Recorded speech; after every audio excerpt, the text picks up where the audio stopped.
عدد يحضر إلى جانب مدرب المنتخب المغربي السيد وليد ركراكي. كوتش، جو بونس كو سي ان ريزولتا. سيد المدرب، أعتقد بأنها نتيجة محبطة ومخيبة للأمال بالنسبة لكم.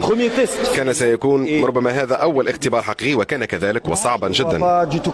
أنا لا أرى الأمر هكذا بالمرة. نحن سيطرنا وصنعنا وضعيات عديدة وسانحة، افتتحنا النتيجة وكان ذلك منطقيا. في الشوط الثاني سيطرنا كذلك وكان هناك فرصة لتسجيل الهدف الثاني. ارتكبنا خطأ بسيط في وسط الميدان كلفنا ضربة جزاء وضغطنا وحاولنا حتى النهاية، ولكن مالي أيضا حارب على حظوظه بضغط كبير بأسلحتهم.